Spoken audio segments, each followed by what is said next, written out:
right, so let's see how this baby works. Got everything plugged in. All right, so we are about to take this and turn it into this. And before we get there, I'm gonna have links in the description box as far as, actually I'll probably put it down in the comments. I'll have timestamps, so if you wanna jump to the build, you can go ahead and do that. But first I wanted to go over why I'm building a new PC. What you're watching right now is my old video from about 4 years ago where I had bought a PC from CyberPower, which a lot of people hate, but I went over how I actually was able to get it cheaper than what I would have had I actually built it myself. But that's not common, you know. Usually you're going to pay a premium to have somebody else build it for you. But I got a lot of freebies with this and I got on it whenever they were having a big sale. So sometimes you can, but there is something special about building your own PC. And so this time around I wanted to build my own. Now you may be saying, Dragon, why in the world are you building right now? Because I will be honest with you, if you're watching this video as it launches, now's not a good time to build a PC. I would say wait. The reason I am is because with my editing software, my PC was starting to show its age a little bit. And so with the CPU that I'll get to in a minute that I went with, it is a workhorse. So it will handle my editing software just fine. But if I was just doing gaming, that was 4 years ago. That system is still playing games on high and ultra settings, getting great frames per second. That machine would still last me several more years if all I was doing was playing games. But I'm not just playing games. So that's why I decided to go ahead and upgrade. And the parts that I got are actually going to allow me to upgrade even further if I decide to down the road. So now that we got that out of the way, again, be patient. If you're in the zone for getting a PC, just wait a few months because we got new CPUs and GPUs coming probably around September timeline. But now that we got that out of the way, let's get into what I got and why I went with the parts that I did. So for the case, I went with the Cooler Master H500 ARGB. It's a mid-tower. Really like the look of this case, but it's also like right around $100, and it had really great reviews online, which was the primary reason why I decided to go for it. But there's plenty of room to work with inside, and then just the way everything's laid out, I could definitely see me using this case for quite a long time. It also has like a magnetic dust cover on top, which is really nice and easy to take off and clean. I also like the flat profile because that allows me to like hook up my GoPro or my phone, which have really short cables, and just to lay them up there, which doesn't sound like much, but my old case, it was rounded and it was just such a pain to have to do something like that. It does have two 200mm ARGB fans on the front, and it's got this mesh front which allows really good airflow. It does come with a plastic front if you want to switch it out, but I'm gonna just leave the mesh on there. The plastic does look better, but I mean, it's gonna cut down on the airflow, and I want airflow. It also comes with a fan in the back. I also have the 1080 Ti that's coming out of my old build. Got the Sabrent 2TB M.2, and I went with the Ryzen 3900X because, as I said, I needed a workhorse. This is a 12-core, 24-thread workhorse for sure, so it's not having any trouble with my editing software. Also, I went with the X570 Plus Tough Gaming motherboard. Now, I went with this because this is going to support the next generation Ryzen's coming out. So whenever they do release in September or whenever it is, if they blow this 3900X out of the water, which I highly doubt it's going to be a huge difference, but if it is, I mean, whatever, that's fine. I can always sell this and go ahead and upgrade, and my motherboard is going to support it. And then I also went with the Corsair Vengeance RGB Pro 32GB. Didn't really care about having the RGB part of it, but it was like almost half off on sale. So I will always leave down in the description box what the materials are that I have in here. So all these components, you can go do pricing and kind of see what it is. So I'll have all that down in the description box. Now I am going to be, of course, using some of the components out of my old build, primarily the GPU, because I'm going to get one of the new GPUs coming out later this year. Again, the 1080 Ti is still a good machine, but Want to see what else is out there, especially since I upgraded the CPU. And then I'm going to be pulling this Seasonic Focus Gold out, the power supply unit, and putting it in this build. Now I know that looks horrible because I had already started pulling some of this out, just kind of getting ready, and then I thought, well, I better take a picture of kind of how everything is, just so you can kind of see what we're going from. Now that one also has a water cooler, so I could pull that one out and move it over, but honestly I've heard pretty good things about just the CPU fan that comes with a 3900X, so I'm just going to go with that, see how it goes, and I can always change my mind later. But yeah, hopefully in this new build it's going to have a lot better cable management. So let's get into it. Alright, so where we're starting is that I have just simply pulled my motherboard out of the box, placed it on the table. I've got my CPU unboxed, and I got the cooler sitting out. So we are ready to now start installing stuff. So whenever you pull out your CPU, be sure that you only grab it around the edges. You don't want to touch the top. That's where the CPU cooler is going to sit, so that's where the thermal paste is going to be, so you don't want to get your dirty oil all over it. And if you look down in the bottom left hand corner, there's a tiny little arrow that I'm trying to get it to zoom in on. It's super tiny, but that tells you where to line it up on your motherboard. If you look on your motherboard where the CPU lays, there's also a tiny little arrow, and so all you got to do is match those arrows up. You also don't want to touch the underside where the pins are, of course, because, well, that's just kind of common sense, right? Also, if you mess up any of those pins, you've pretty much screwed your whole CPU, so do not touch the pins at all. But all you got to do is pull up this little lever, and then we're just going to place the CPU right into its slot, and it should just fall into place. If for some reason you misdropped, I mean, don't drop from a high level, try to put it in there, but it should just slide perfectly into place. And so you don't want to apply a lot of pressure. If you don't get it the first time, just pick it up, try to reposition it until it just drops right in. And then once it's in, you can give it just the slightest little tug on the side. I mean, very slight. Again, you don't want to mess up any of those pins, and then just pull down the lever, and that's it. You've just installed the CPU.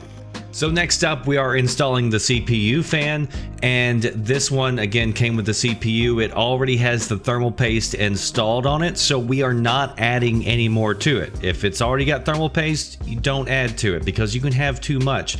But if you have like a third party, or you mess up and you have to wipe off the thermal paste and start over, then yeah, then you need to add thermal paste. But we're not adding any because it's already here and you can have too much of it. So this cooler was made to work with the brackets already installed on this motherboard. Again, if you had a third party, you might have other brackets that it tells you to install, but it would give you that in those instructions, which would be easy. So on this cooler, there's 2 clips on each side and 1 lever with one of the clips. So just make sure the lever is in the open position, which means it's loose, it's easy to pull down. And then I find that it's easier to start on the opposite side of the lever and just get that clip hooked on to the retention bar that's attached to the motherboard. And it's got a little small hole. It's really easy to do, but it does require some pressure in order to get it clipped on. So don't feel like you're doing something wrong if you're like, wow, this maybe doesn't feel right, because there's gonna be pressure, there's gonna be tension, because this thing needs to be held down tightly against the CPU. But once you get that one side in place, then the other side clips on, and it's a lot easier because, like I said, you've got that lever, so you've got more kind of room to play with. But then once you've got it clipped in place, just flip the lever. Be sure you flip it all the way down, and there you go, you've got your CPU fan installed. So then, to plug in the CPU fan, if you look, it literally tells you on the motherboard that this is where the CPU fan goes. And so if you look on the cord itself, there's 2 little notches right there that are just going to slide over that little bulge where the pins are. And so, like, you can only fit it in one way, so it's really super easy. And like, if you look at the motherboard, there's a lot of stuff here which may seem a little overwhelming. Don't pay attention to that. If you need help, look at your documentation. Here's a layout of the picture that's from my book that tells me exactly where everything goes, what everything is used for, and you're not even going to use everything. Like a lot of this stuff, you're more than likely not going to have anything plugged in. But like right here, if I zoom in, I can see the socket is where my CPU is, and right above that, number 2 is the CPU fan. So again, if you can follow simple instructions, anybody can do this. Super easy layout. So next up, we're going to install the M.2 SSD. On this motherboard, it holds 2. There's a slot right here next to the CPU. And then there's also a slot underneath this heat shield. So I'm going to be removing the heat shield so that I can install my second one. So again, what I was talking about before, where there's a lot of ports and everything, so that whenever you look at a motherboard, it can look very intimidating. But like I said, a lot of these you probably won't even need. So like for instance, if you didn't have an M.2 drive, you wouldn't even be doing this step. You would be just skipping over it. But I actually do have 2. It's another reason why I went with this board, because it held 2. So I'm just gonna, show you how to put this in. Again, super easy. It's almost the size of like a gum stick, but it has a notch in it. And again, where you plug it in, there's also a notch. So all you got to do is match them up. And then it'll come with like a little standoff screw that you'll need to plug in or screw into your motherboard. That's honestly the hardest part about this, is that you don't lose those screws, because they are really tiny, and so they are easy to lose. It helps if you have like a little magnetic screwdriver as well. But once you have your standoff in and you slide it into place, then you just screw it down and you've installed one of your SSDs. And then you would just repeat the same exact process for the other one if you had 2. And so this is me just finishing up installing the second M.2 drive, screwing it down. This is the faster one, so I've got it installed closer to the CPU. And fellas, this took a long time to make this video, so if you could hit that like button, I would definitely appreciate it. Moving on to installing the RAM. So this is my documentation in the book. You always want to look at the book because your configuration may be different. But for me, it says with this motherboard, if I have 1 stick of RAM, I use DIMM A2, and the slots are also color coded. I've got 2 sticks, so I'm going to use DIMM A2 and DIMM B2. And then if you have 4 sticks, hopefully you figured it out by now, you would use all 4 slots. So you can also look on the motherboard itself, and it also lists out which DIMM slot is which, so that it's hard to get confused and not know where each stick is supposed to go. So on this motherboard, one end has a tab that opens up, and so then you would just take your stick of RAM and you want to apply equal pressure, place it in there so that it's level. If one end gets crooked, take it out, start over, but you just apply pressure until it clicks into place. That tab will self-close and you'll hear it click and you'll know that it's locked in there. And then you just have to do the same thing with the second stick. So super easy again. Moving back quickly to the CPU fan, this one does have RGB lighting built into it, and it comes with 2 cables, so you can use whichever one. You don't want to use both of them because one of them's not going to get used. Just choose one, do your homework, figure out which one works which way, because it depends on how you're going to be controlling your lighting. But I'm using a 4-pin, and that's going to plug into my RGB header. If you use the 3-pin, it's going to plug into a USB port. And so you're kind of limited on your USB ports, or at least I am with this motherboard. So I didn't want to use that if I didn't have to. Plus, I actually hooked it up to the USB, and I found that the lighting was actually easier to control with my RGB header. So again, do your homework to figure out which cable you want to use. Right here, I'm showing you that my USB was all the way down here at the very bottom. Now, I did run the cable, and I ran it even up under that heat shield and that M.2 SSD, and it worked fine. So as far as cable management goes, it actually wasn't too bad of an eyesore. But for me, again, it ended up just working better to wrap this cable like around my CPU fan and hook it into my RGB header, which is up towards the top near my CPU power.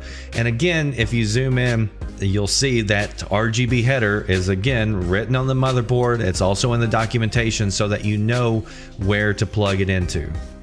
And so with that, we've installed the CPU, the fan, the RAM, the M.2 drives. We are ready to start prepping the case. So I've removed the front and back panels.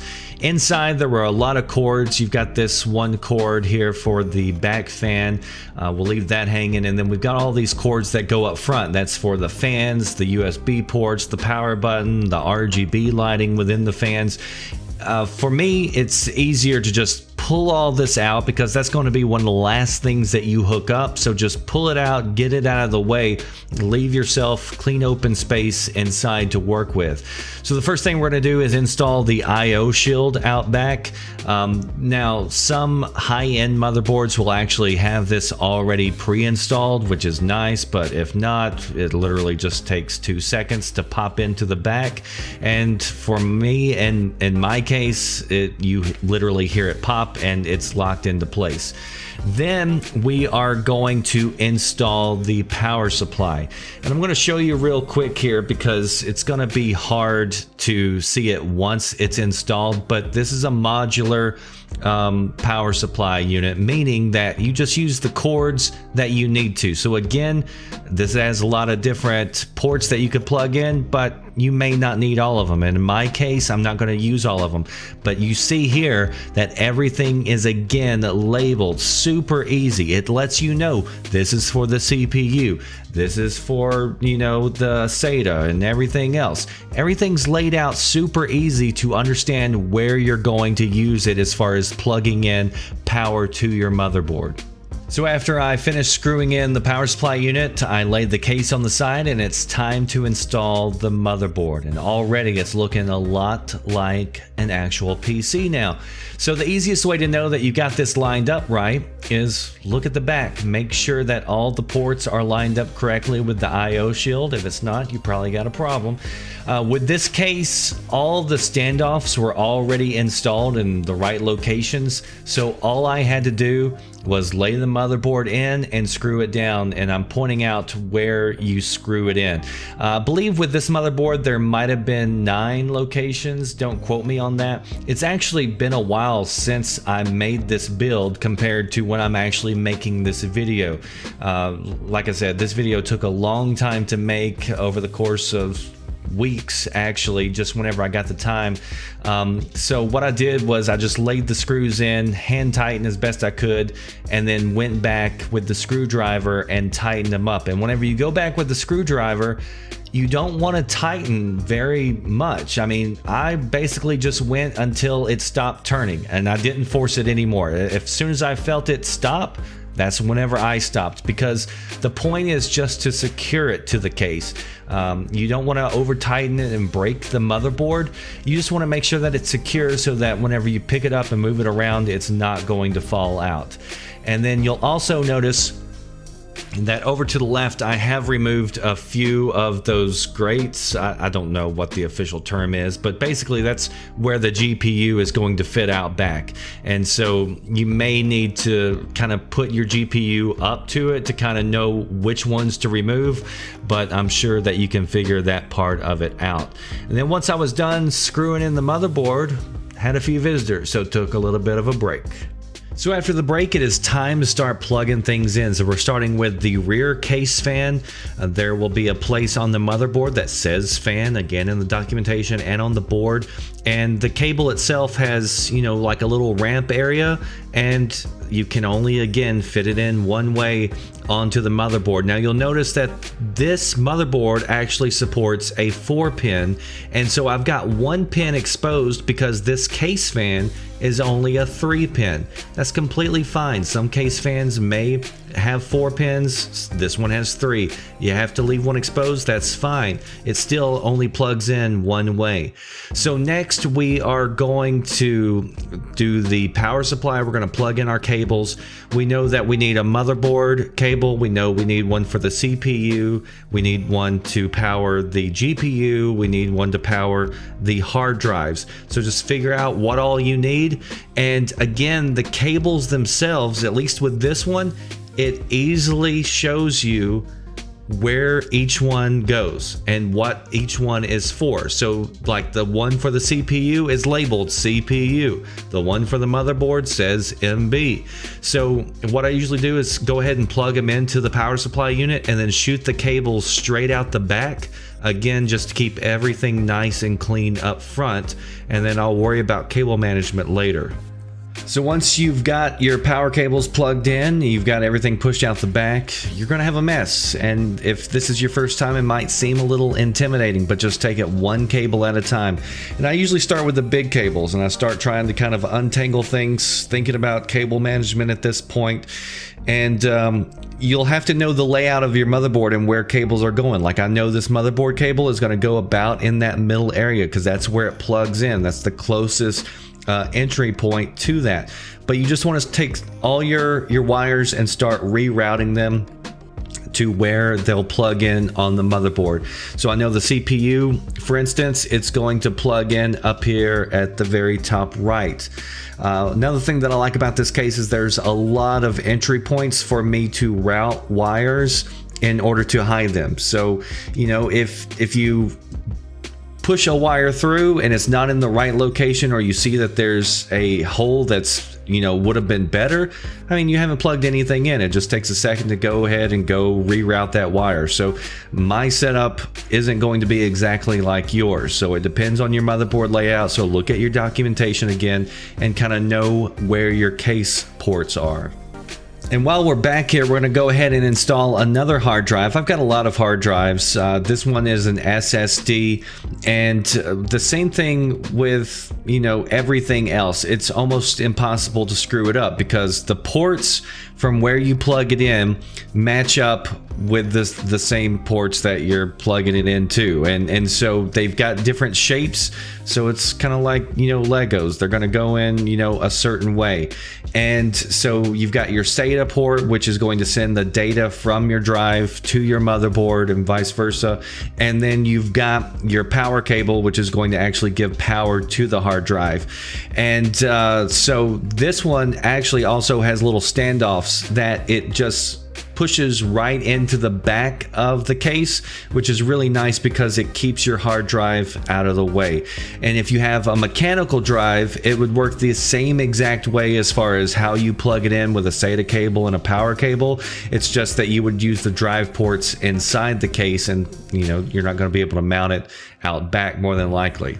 Then once you've got all that hooked up, you've got all your wires ran through to the front of the case. Now it's time for basically the final step, which is plugging everything in. So the first cable I start with is the motherboard cable, or it's the ATX officially. If you look, they're different shapes. There's one that doesn't even have anything in it, and it fits exactly the way the motherboard has it. So again, you can only put it in one way, and you just push it until it clicks into place. You might have to apply a little bit of pressure before it does that. That's okay. Next up is my USB 3.0 connector. This is going to the front panel, and I'm pointing to where it plugs in. Again, you would just look at your documentation, and it depends on your motherboard.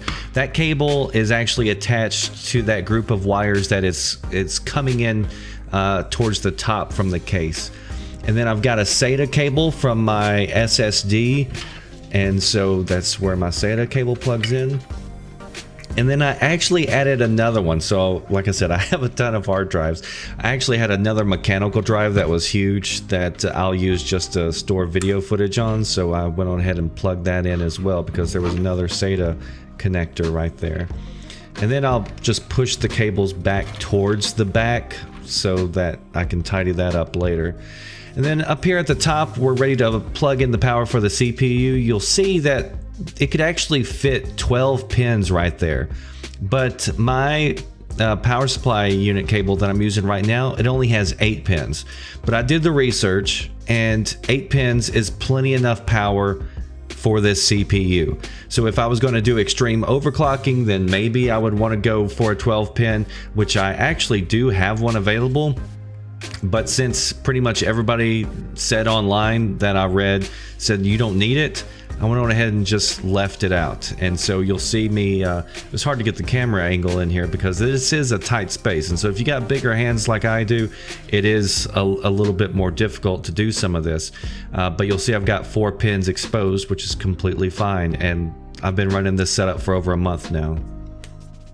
Moving down to the bottom, we've got a audio cable. And so if you look on the plug, there's one little area where it looks like a hole is missing. And if you look at the motherboard, there's an area where a pin is missing. So you just slide it on top. The same thing goes for this. This is a USB cable. A little different layout, but still an area where a pin is missing and an area where a hole is missing. So they only go in one way. So it's really hard to screw any of this up. This next set of cables, probably the most difficult as far as maneuvering goes. It's not difficult to figure out how it goes. It's just, you know, if you've got large hands again, then you may have a little difficulty with this. But the way this is laid out, this is like your power button. So whenever you press the button, it's going to turn on. It does some other stuff as well. But you'll see that a couple of these are literally just one pin. And so you have to fit them over these pins. And if you're like me, my eyes were crossing a little bit trying to just make sure that I get it over the right one. But here's a close-up of it after I've got it all connected. And I'll also show you a few stills. This one is before I connected it, showing you that, again, if you look down at the bottom, it's telling you how everything is laid out. So the cables had plus power, you know, minus LED. It had plus HDD, minus LED. So everything was laid out right there on the motherboard. It also had huge pictures in the booklet so that you could also see it. And then here's a little bit of a close-up with everything plugged in. You'll notice that a lot of those over to the right, nothing was even plugged in. That's all the cables my case had. That's all I needed. So again, there's going to be a lot of stuff that you just don't need. So next we are installing the GPU. So we're going to install it in this PCIe lane. I've already removed the grates as I mentioned earlier. And if you notice on the PCIe express lane, there's a little like bridge area towards the back. And whenever I lift up this GPU, I get it at a sort of angle where you can see the notch that will fit right over that little bridge area. So again, once you get it over it, you just press it down. And you may have to rewind this, but this little tab that I'm about to point to, that tab actually came up, letting me know that it was locked into place.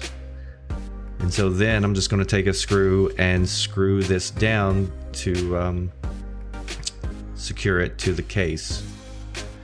So then I am plugging in the power for the GPU, and you'll notice that there's 8, 9, 10, 11, 12, 13, 14 pins that are required for this GPU. My little cord here has 16. So those 2 that are extra, just leave them out. Not needed. So just like how we've left some pins exposed on the motherboard whenever we didn't have something that covers all the pins, same thing here. It's got enough power for the, you know, the plugs that we've already got. And then that leaves the RGB that I'm plugging into the RGB header up top. And then this is the other case fan that I had that I plugged down at the bottom. And that's it. You know, next, you know, take some little tie downs, secure ties, go around back and fix everything up. But you have now completed everything as far as the wiring goes. And so you just hook up your monitors now, your keyboard, mouse, all that, and you are good to go. So this was a really fun project. You know, there's a certain pride that comes along with building your own machine and knowing that you pieced it all together and knowing that if it doesn't work, it's probably your fault. But thankfully, everything did work whenever I plugged it all up. And this has been a great machine so far, really digging it. And I would say that if you're thinking about building your own machine, go for it. I mean, it's definitely nice to have it just everything shipped to you and it works whenever you plug it in. You know, that's kind of like that console-like experience, plug in and play. But it's like I said, there's definitely a pride thing going on whenever you build your own, and it's just nice that, you know, any part that comes out, that like whether it's a new GPU that comes or a new CPU, if it's a big update, I can take it out and just swap out the parts and go with it. But I would say probably the most difficult part about this build was the RGB lighting for the front fans, because it doesn't really give you good instructions for, and that's to do with the case, so that's on Cooler Master. But it comes with like a little controller that you could press buttons to control the lighting, but I just bypassed that, so I removed that a little remote and I used one of the cables to plug into the RGB header up top. And now I'm letting the motherboard control the lighting, and that just worked out much better. But overall, really easy, and if you're thinking about building a PC, just do it. Do it. You won't regret it. Upgrade anytime, pretty much as close to future-proof as you can get. You're going to have access to cheaper games, and this can do so much more than a console can as far as getting mods and, you know, doing things even outside of gaming. Because like I said, this is primarily for you know, doing videos and stuff like that. So I don't think you'll go wrong building a PC.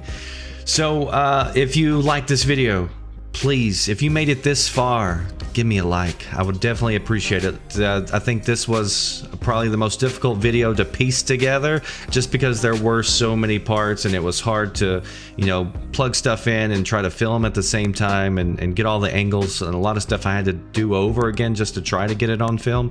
So a lot of work went into this, and all I'm asking for is a simple little like, and if you can give that to me, I definitely appreciate it. Subscribe, share out to your friends. That does it for me, the Red Dragon. We'll see you next time. Thanks for watching.